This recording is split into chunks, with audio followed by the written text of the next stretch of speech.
Hello നമസ്കാരം. നാളത്തെ മഴത്തോരും മുമ്പയുടെ സ്റ്റോറിയാണ് പറയാൻ പോകുന്നത് കേട്ടോ. അപ്പോൾ എല്ലാവരും സ്റ്റോറി മുഴുവനായിട്ട് കേൾക്കുക, സപ്പോർട്ട് ചെയ്യുക. അങ്ങനെ നമ്മുടെ അലീനയോട് ഭയങ്കര സ്നേഹത്തോടെയാണ് നമ്മുടെ ഗംഗാധര മേനോനും മാലതിയൊക്കെ സംസാരിക്കുന്നത്. മക്കളോടൊക്കെ കാര്യങ്ങളൊക്കെ പറഞ്ഞ് മനസ്സിലാക്കാൻ ശ്രമിക്കുന്നുണ്ടെങ്കിലും ബബിതയും രോഹിത്തും ഒന്നും അത് അംഗീകരിക്കുന്നില്ല. അലീന പോയി കഴിഞ്ഞാൽ എല്ലാ പ്രശ്നങ്ങളും തീരും എന്നൊക്കെ പറയാണ്. അപ്പോൾ അവരതിന് തക്ക മറുപടി കൊടുക്കുകയും ചെയ്യുന്നുണ്ട്. പിന്നീട് ഗംഗാധര മേനോൻ വീണ്ടും വൈജയന്തിയെ കാണുകയും സംസാരിക്കുകയും ചെയ്യുന്നുണ്ട്. അങ്ങനെ പിന്നീട് നടക്കുന്ന കുറച്ച് കാര്യങ്ങളാണ്, നാളെ നടക്കുന്ന കുറച്ച് കാര്യങ്ങളാണ് പറയാൻ പോകുന്നത്. അപ്പോൾ എല്ലാവരും സ്റ്റോറി മുഴുവനായിട്ട് കേൾക്കുക. വീഡിയോ തുടക്കം തന്നെ ഒന്ന് ലൈക്ക് ചെയ്ത് അതുപോലെ ഹൈപ്പൊക്കെ ഒന്ന് ചെയ്തിട്ട് കാണാൻ ശ്രമിക്കുക, താല്പര്യം ഉണ്ടെങ്കിൽ കേട്ടോ. അപ്പോൾ എന്താണെങ്കിലും സ്റ്റോറിയിലേക്ക് കടക്കാം. പിന്നീട് മാലതി അവരോട് സംസാരിക്കുന്നുണ്ട്. നിങ്ങളുടെ നന്മയ്ക്ക് വേണ്ടി വേണ്ടിയിട്ടാണ് അങ്കിൾ ഈ പറയുന്നത്. നിങ്ങൾക്ക് ഇതൊക്കെ ഒന്ന് അനുസരിച്ചാൽ എന്താണെങ്കിലും നിങ്ങൾക്ക് മോശം സംഭവിക്കുന്ന കാര്യം ഒന്നും പറയത്തില്ലല്ലോ.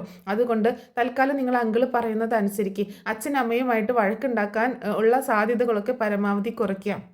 അച്ഛൻ്റെ കാര്യങ്ങളൊക്കെ അലീന തന്നെ നോക്കട്ടെ. നിങ്ങൾ കരുതുന്നത് പോലെ അലീന അത്ര മോശം സ്വഭാവമുള്ള കുട്ടിയൊന്നുമല്ല. അത് ഇവിടുത്തെ ഓരോ ഇൻസിഡൻറ്റിൽ നിന്ന് തന്നെ നിങ്ങൾക്ക് മനസ്സിലായിട്ടുണ്ടാവുമല്ലോ എന്ന് പറയണ ഗംഗാധരൻ രോഹിത്തിനെ നോക്കിക്കൊണ്ട്. അപ്പോൾ രോഹിത്ത് പെട്ടെന്ന് നോട്ടം മാറ്റുന്നുണ്ട് കേട്ടോ. രോഹിത്തിനാകെ ഒരു നാണക്കേടൊക്കെ തോന്നുകയാണ്. അപ്പോൾ ഇവരൊക്കെ അറിഞ്ഞു എന്നുള്ള ഒരു രീതിയിൽ അപ്പം അലീനയും രോഹിത്തിനെയും ഇങ്ങനെ നോക്കുന്നുണ്ട്. എന്നിട്ട് പറയുന്നുണ്ട്, എന്താണെങ്കിലും നിങ്ങളുടെ അച്ഛൻ അലീനയെ കാണുന്നത് ഒരു മകളെ പോലെയാണ് എന്ന് വിചാരിച്ചിട്ട് നിങ്ങളെക്കാൾ മുകളിലൊന്നുമല്ല അലീനയുടെ സ്ഥാനം. നിങ്ങൾ കഴിഞ്ഞിട്ടേ ഉള്ളൂ അച്ഛന് അലീന. പക്ഷേ ഇപ്പോൾ അച്ഛൻ്റെ കാര്യങ്ങളൊക്കെ നോക്കണം എന്നുണ്ടെങ്കിൽ അലീന തന്നെ വേണം. അമ്മയോട് ഇത്തിരി പിണക്കമുണ്ട് അച്ഛന്. ആ പിണക്കം മാറുന്നത് വരെ, അപ്പോൾ അത് മാറണമെന്നുണ്ടെങ്കിൽ അച്ഛൻ്റെ മനസ്സിലേറ്റ മുറിവൊന്ന് ഉണങ്ങണം എന്നുണ്ടെങ്കിൽ കുറച്ച് സമയമെടുക്കും. അതുവരെ നിങ്ങളൊന്ന് ക്ഷമിക്കുക. അമ്മയോട് കാര്യങ്ങളൊക്കെ പറഞ്ഞ് മനസ്സിലാക്കുക. ഞാൻ ഒന്നുകൂടി വൈദ്യടുത്ത് സംസാരിക്കുന്നുണ്ട്, എന്നിട്ടേ പോകുന്നുള്ളൂ എന്നൊക്കെ പറയാണ് ഗംഗാധരൻ. അപ്പോൾ മക്കൾ 3 പേരും ഒന്നും മിണ്ടാതെ കേട്ട് നിൽക്കുകയാണ്. അതിനുശേഷം കാണിക്കുന്നത് ഗംഗാധരൻ വീണ്ടും വൈജയുടെ അടുത്തേക്ക് ചെന്നിട്ട് സംസാരിക്കുന്നുണ്ട്. അപ്പോൾ വൈജയോട് മുഖത്തേക്ക് നോക്കാൻ പറയുമ്പോൾ വൈജ മുഖത്തേക്ക് നോക്കുന്നില്ല കേട്ടോ. എന്നിട്ട് പറയുന്നുണ്ട്, ഏട്ടൻ നിന്നെ അധികം ഒന്നും തല്ലിയിട്ടൊന്നുമില്ല, പക്ഷേ നീ തല്ല് വാങ്ങിക്കുന്ന ഒരു സംസാരം നിൻ്റെ കയ്യിൽ നിന്നുണ്ടായത് കൊണ്ടാണ് തല്ലിയത്. സാരല്ല പോട്ടെ എന്നൊക്കെ പറഞ്ഞ് ആശ്വസിപ്പിക്കുകയും ചെയ്യുന്നുണ്ട്. എന്നിട്ട് പറയുന്നുണ്ട്, ഞാൻ അപ്പോഴത്തെ ഒരു ദേഷ്യത്തിന് അങ്ങനെ പറഞ്ഞു പോയതാണ്. നിൻ്റെ നാവിൽ നിന്ന് വരുന്ന വാക്കുകൾ അത്രയും മോശമാണ് എന്നൊക്കെ പറയുമ്പോൾ വൈജി ഇങ്ങനെ ഒന്നും മിണ്ടാതെ കേട്ടോണ്ട് നിൽക്കുകയാണ്. വൈജി ഒന്നും മറുപടി കൊടുക്കുന്നില്ല കേട്ടോ. നിങ്ങൾ കുടുംബം തകരാതിരിക്കാനും നിങ്ങൾ നല്ല രീതിയിൽ മുന്നോട്ട് പോകാനും വേണ്ടിയിട്ടാണ് ഞാൻ ഇതൊക്കെ പറയുന്നത്. ഇത് നീ അനുസരിച്ചിട്ടില്ല എന്നുണ്ടെങ്കിൽ പിന്നെ നിൻ്റെ കയ്യിലൊന്നും പിടിച്ചാൽ നിൽക്കത്തില്ല ഈ ഫാമിലി. നിനക്ക് മുന്നോട്ട് കൊണ്ടുപോകാൻ പറ്റത്തില്ല. ബാലചന്ദ്രൻ ഇതാകെ തകിടം മറിച്ച് കളയും. അയാൾക്ക് ഇപ്പോൾ മുന്നും പിന്നും നോക്കാനില്ല എന്നാണ് പറയുന്നത്. എന്തിൻ്റെ കാരണത്താലാണെങ്കിലും തൽക്കാലം നീ അയാളെ ഒന്ന് വെറുതെ വിട്. കൂടുതൽ പ്രശ്നങ്ങൾ ഉണ്ടാക്കാതെ. അത് പതിയെ ശരിയായിക്കോളും. ബാലചന്ദ്രൻ്റെ മനസ്സിൽ എന്തോ ഒരു മുറിവ് കിടക്കുന്നുണ്ട്. അത് ഒരു പക്ഷേ നമ്മൾക്കറിയാത്തതായിരിക്കാം. എന്താണെങ്കിലും ആ മുറിവൊന്ന് ഉണങ്ങുന്നത് വരെ നീ ഒരു സമയം കൊടുക്കുക. അലീന അയാളെ പരിചരിച്ചു എന്ന് വിചാരിച്ചിട്ട് നീ അതിനെ മറ്റൊരു അർത്ഥത്തിൽ കാണണ്ട. നിൻ്റെ ബബിതയോ കൃഷ്ണമോളോ പരിചരിക്കുന്നു, ആ രീതിയിൽ മാത്രം കണ്ടാൽ മതി എന്നൊക്കെ ഇങ്ങനെ പറഞ്ഞു കൊടുക്കുകയാണ്. അപ്പോഴൊക്കെ വൈജിയുടെ മുഖത്തൊരു പുച്ഛഭാവം കേട്ടോ അലീനയുടെ കാര്യങ്ങളൊക്കെ പറയുമ്പോൾ. ഇനി കൂടുതലൊന്നും ഞങ്ങൾ പറയുന്നില്ല, ഞങ്ങൾ ഇറങ്ങുകയാണ്, അമ്മയുടെ അടുത്ത് യാത്ര പറഞ്ഞതാണ്, ഇനി പറയാൻ നിൽക്കുന്നില്ല എന്ന് പറഞ്ഞിട്ട് ഗംഗാധരനും നമ്മുടെ മാലതിയും കൂടെ അവിടെ നിന്ന് പോകുന്നുണ്ട് കേട്ടോ. ആ സമയത്ത് അലീന നേരെ കിച്ചണിലേക്ക് ചെല്ലുകയാണ്. കിച്ചണിൽ ഇങ്ങനെ അവിടെ നിന്നിട്ട് ഇങ്ങനെ കരയുകയും ഒക്കെ ചെയ്യുന്നുണ്ട്. ഇങ്ങനെ ഓരോ കാര്യങ്ങളൊക്കെ ഓർത്തിട്ട് കൃഷ്ണയെ ബബിതയും കൂടി നിന്ന് സംസാരിക്കുകയാണ്. ആ സമയത്ത് ബബിത പറയുന്നുണ്ട്, എല്ലാ പ്രശ്നങ്ങളും അവൾ വന്നതിന് ശേഷമാണ് ഈ വീട്ടിലുണ്ടായത്. ഒന്ന് ഓർത്ത് നോക്കിക്കേ, അവൾ വരുന്നതിന് മുൻപ് ഇതുപോലെയുള്ള പ്രശ്നങ്ങളൊന്നും നമ്മുടെ വീട്ടിലുണ്ടായിരുന്നില്ല എന്ന് ബബിത പറയുമ്പോൾ കൃഷ്ണ പറയുന്നത്, അലീന ചേച്ചിയാണോ ഇവിടെ പ്രശ്നങ്ങൾ ഉണ്ടാക്കിയത്? അലീന ചേച്ചി എല്ലാ പ്രശ്നങ്ങളും ഉണ്ടാക്കിയത്. അലീന ചേച്ചി വന്നതുകൊണ്ട് മറ്റുള്ളവരാണ്, അമ്മയും രോഹിത്തേട്ടനും ഹരിയേട്ടനും ഒക്കെയാണ് പ്രശ്നങ്ങൾ ഉണ്ടാക്കിയത്, അല്ലാതെ അലീന ചേച്ചി എല്ലാ പ്രശ്നങ്ങളും ഉണ്ടാക്കിയത് എന്ന് പറയണം. ഓക്കെ ശരി, നിൻ്റെ അലീന ചേച്ചി എല്ലാ പ്രശ്നങ്ങളും ഉണ്ടാക്കിയത്, പക്ഷേ അലീന ഇവിടെ വന്നതുകൊണ്ടല്ലേ ഈ പ്രശ്നങ്ങളൊക്കെ ഉണ്ടായത്. അപ്പോൾ നമ്മൾ എന്താ ചെയ്യേണ്ടത്? അപ്പോൾ അലീനയെ അങ്ങോട്ട് പറഞ്ഞയച്ചു കഴിഞ്ഞാൽ ഈ പ്രശ്നങ്ങൾ കുറേയൊക്കെ ഒന്ന് മാറി കിട്ടില്ല എന്നിങ്ങനെ ബബിത ഇങ്ങനെ കൃഷ്ണയെ ബ്രെയിൻ വാഷ് ചെയ്തുകൊണ്ടിരിക്കുക കേട്ടോ. അപ്പോൾ ലാസ്റ്റ് കൃഷ്ണ പറയുന്നുണ്ട്, അലീന ചേച്ചി ഇവിടെ നിന്ന് പോയി കഴിഞ്ഞാൽ ഈ വീട്ടിലെ പ്രശ്നങ്ങളൊക്കെ മാറുമെന്നുണ്ടെങ്കിൽ അലീന ചേച്ചി പോകുന്നത് തന്നെയാണ് നല്ലത് എന്ന് കൃഷ്ണയും പറയണം. അപ്പോൾ അതിങ്ങനെ അലീന കേൾക്കുകയും ചെയ്യുന്നുണ്ട് കേട്ടോ. അപ്പോൾ അലീനയ്ക്ക് അത് വിഷമാവുന്നുണ്ട് കൃഷ്ണമോൾ ഇങ്ങനെ പറയുന്നത് കേട്ടപ്പോൾ. അലീന പക്ഷേ എപ്പോൾ വേണേലും പോകാനായിട്ട് റെഡി ആയിട്ടാണ് നിൽക്കുന്നത്. പക്ഷേ ബാലചന്ദ്രൻ വിടാത്ത കാരണത്താൽ മാത്രമാണ് പോവാതെ നിൽക്കുന്നത്. അങ്ങനെ ഗംഗാധരനും മാലതിയും കൂടി പോയതിന് ശേഷം വൈജ അവിടെ ഇങ്ങനെ ടേബിളിൽ വന്നിരിക്കുന്നുണ്ട് കേട്ടോ. ടേബിളിൽ വന്നിരിക്കുന്ന സമയം വൈജ നേരെ മുത്തശ്ശിയുടെ അടുത്തേക്ക് ചെല്ലുകയാണ്. വൈജയന്തി അപ്പോൾ മുത്തശ്ശിയുടെ അടുത്തേക്ക് ചെല്ലുമ്പോൾ ഗംഗാധരൻ പോയോ എന്ന് ചോദിക്കുന്നുണ്ട് മുത്തശ്ശി. അപ്പോൾ വൈജ പറയുന്നുണ്ട് ആ പോയി എന്ന് പറയാണ്. എന്നിട്ട് നിൻ്റെ മുഖം എന്താ ഇങ്ങനെ ഇരിക്കുന്നതെന്ന് ചോദിക്കുമ്പോൾ എന്നെ ഗംഗേട്ടൻ തല്ലി എന്ന് പറയണം. നിന്നെ തല്ലിയെന്നോ? എന്തിന്? എനിക്ക് എൻ്റെ കാര്യങ്ങളൊക്കെ ഞാൻ പറഞ്ഞതിന് എന്നെ പിടിച്ച് തല്ലിയതാണ്. ഞാൻ അടങ്ങി നിന്നോളണം എന്നാണ് ഗംഗേട്ടൻ്റെ ഉത്തരവ്. അവർ പറയുന്നതൊക്കെ ബാലചന്ദ്രൻ പറയുന്നതും ഒക്കെ ഞാൻ അനുസരിച്ച് കൊടുത്തോളണം. ബാലചന്ദ്രൻ ചെയ്യുന്നതിനെ ഒന്നും എതിർക്കാൻ പാടില്ല. അയാൾ എന്ത് തോന്നിവാസം കാണിച്ചാലും ഞാനൊന്നും മിണ്ടാൻ പാടില്ല. അയാളുടെ കാര്യങ്ങൾ അന്വേഷിക്കാൻ പാടില്ല. ഒന്നും പാടില്ല. അങ്ങനെയാണ് എന്നോട് പറഞ്ഞു വെച്ചേക്കുന്നത്. ഞാൻ അലീനയെ മാത്രം കണ്ടാൽ മതി. അത് എന്താണ് കാരണമെന്ന് എനിക്ക് അറിയണ്ടേ? ഇതൊക്കെ ചോദിച്ചതിനാണ് എന്നെ തല്ലിയത് എന്ന് പറയണം. എന്നിട്ട് നീ ആ തല്ല് വാങ്ങിക്കാൻ പോയിട്ടല്ലേ? ബാലചന്ദ്രനെ നിന്നെ കാണാൻ താല്പര്യമല്ലെങ്കിൽ, നീ നോക്കുന്നത് ഇഷ്ടപ്പെടുന്നില്ലെങ്കിൽ അതിനെന്തെങ്കിലും ഒരു റീസൺ ഉണ്ടായിട്ടുണ്ടാകും. അതുവരെ അതൊന്നും അയാളുടെ മനസ്സിൽ നിന്ന് പോകുന്നത് വരെ നിനക്കൊന്ന് ക്ഷമിക്കാൻ പാടില്ല എന്നൊക്കെ മുത്തശ്ശിയും ചോദിക്കുകയാണ്. അത് മാത്രമല്ല അമ്മേ, ഞാനൊന്ന് അടങ്ങി ഒതുങ്ങി നിന്നിട്ടില്ല എന്നുണ്ടെങ്കിൽ ആഗ്രയിലെ കാര്യങ്ങളൊക്കെ ബാലചന്ദ്രനോടും മക്കളോടും പറഞ്ഞു കൊടുക്കുമെന്നാണ് ഗംഗേട്ടൻ പറയുന്നത് എന്ന് പറയട്ടോ. അത് കേട്ടിട്ട് മുത്തശ്ശി ആകെ ഷോക്കാവുന്നുണ്ട്. അങ്ങനെ പറഞ്ഞു അവൻ എന്ന് ചോദിക്കുമ്പോൾ മക്കൾ നിൽക്കെ തന്നെയാണ് ഗംഗേട്ടൻ അങ്ങനെ പറഞ്ഞത്. അവരുടെ മനസ്സിൽ എന്തൊക്കെ കയറി കൂടിയിട്ടുണ്ടാവും എന്നുള്ളത് എനിക്ക് അറിയത്തില്ല എന്ന് പറയണ വൈജ. അപ്പോൾ മുത്തശ്ശി പറയുന്നുണ്ട്, നിൻ്റെ ആഗ്രയിലെ കഥകളെങ്ങാനും ബാലചന്ദ്രനും നിൻ്റെ മക്കളും അറിഞ്ഞാൽ പിന്നെ നീ ജീവിച്ചിരിക്കുന്നത് നീ മരിക്കുന്നതാണ്. ജീവിക്കുന്നതിനേക്കാളും നല്ലത് നീ മരിക്കുന്നതാണ്. നീ ജീവിച്ചിരുന്നിട്ട് പിന്നെ യാതൊരു കാര്യവുമില്ല. നിൻ്റെ മക്കളും ബാലചന്ദ്രനും കൂടെ അങ്ങോട്ടും ഇങ്ങോട്ടും തട്ടിക്കളിക്കുകയുള്ളൂ എന്ന് പറയാണ് മുത്തശ്ശി. അമ്മേ എന്ന് വിളിക്കുകയാണ് വൈജേട്ടോ. ഞാൻ സത്യമാണ് പറഞ്ഞത്. നിൻ്റെ പാസ്റ്റ്, നിൻ്റെ ഭൂതകാലം, ആഗ്രയിൽ വെച്ചുണ്ടായ സംഭവങ്ങളും തിരുവനന്തപുരത്തെ സംഭവങ്ങളൊക്കെ എല്ലാവരും അറിഞ്ഞാലത്തെ ഒരു അവസ്ഥ നീ ഒന്ന് ആലോചിച്ച് നോക്കിക്കേ എന്ന് പറയണം. ഇനി അഥവാ അതെങ്ങാനും ബാലചന്ദ്രൻ അറിഞ്ഞിട്ടുണ്ടാകുമോ എന്ന് മുത്തശ്ശി ഇങ്ങനെ സ്വയം ഇങ്ങനെ ചോദിക്കുമ്പോൾ അമ്മയൊന്നും മിണ്ടാതിരിക്കുന്നുണ്ടോ എന്ന് പറയണം. ഞാൻ മിണ്ടാതിരുന്നിട്ട് കാര്യമില്ല. നീ കുറച്ചൊന്ന് ഒതുങ്ങി അടങ്ങി ജീവിക്കുക. എന്താണെങ്കിലും ബാലചന്ദ്രൻ്റെ മനസ്സിലുള്ള കാര്യങ്ങളൊക്കെ നമുക്ക് കണ്ടെത്താമല്ലോ എന്നൊക്കെ പറയുന്നുണ്ട് മുത്തശ്ശി. അപ്പോൾ വൈജയന്തി ആകെ ഇങ്ങനെ വിഷമിച്ച് ഇങ്ങനെ നിൽക്കുകയാണ്. എന്താ ഇപ്പം ഇതിനൊരു പോംവഴി എന്നുള്ള രീതിയിൽ കേട്ടോ. പിന്നീട് കാണിക്കുന്നത് അലീനയാണ്.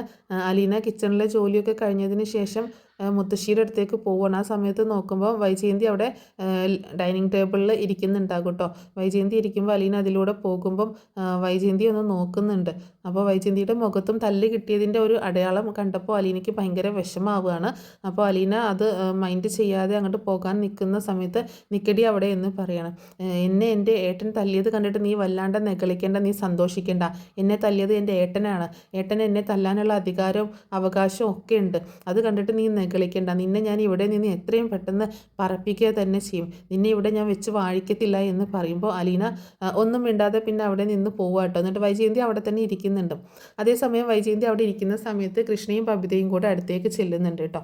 അങ്ങനെ അടുത്തേക്ക് ചെന്നിട്ട് അവരിങ്ങനെ ചെല്ലുമ്പോൾ വൈജി ഇങ്ങനെ തല പൊക്കി നോക്കുകയാണ്. ഭയങ്കര സങ്കടമൊക്കെ ഉണ്ട്, കണ്ണൊക്കെ നിറഞ്ഞിട്ടുണ്ട്. അപ്പോൾ കൃഷ്ണ ചോദിക്കുന്നുണ്ട്, അമ്മയ്ക്ക് നോവുന്നുണ്ടോ? അമ്മ എന്തിനാണ് ഇങ്ങനെയൊക്കെ സംസാരിക്കാൻ പോയത്? അതുകൊണ്ടല്ലേ അങ്കിള് തല്ലിയത് എന്നൊക്കെ പറയണം. അപ്പോൾ ബബിതയും പറയുന്നുണ്ട്, അമ്മയ്ക്ക് ഇച്ചിരി നേരമൊന്നും മിണ്ടാതിരുന്നുണ്ടായിരുന്നു. അമ്മ കുറേ കാര്യങ്ങളൊക്കെ ഇങ്ങനെ സംസാരിച്ചു, അതുകൊണ്ടൊക്കെ അല്ലേ അങ്കിളിന് ദേഷ്യം വന്നത് എന്നൊക്കെ പറയുമ്പോൾ നിങ്ങളെന്താ എന്നെ ഉപദേശിക്കാൻ വന്നേക്കാണോ? നിങ്ങൾ നിങ്ങളുടെ കാര്യങ്ങൾ നോക്കിയപ്പോൾ എൻ്റെ കാര്യങ്ങൾ നോക്കാൻ എനിക്കറിയാം. എന്നെ ആരും ഉപദേശിക്കാൻ വരണ്ട എന്നൊക്കെ പറയുന്നുണ്ട്. അപ്പോൾ ബബിത പറയുന്നുണ്ട്, ഞങ്ങൾ അമ്മയെ ഉപദേശിക്കാനൊന്നും വന്നതല്ല, അതിന് ഞങ്ങൾ വളർന്നിട്ടുമില്ല.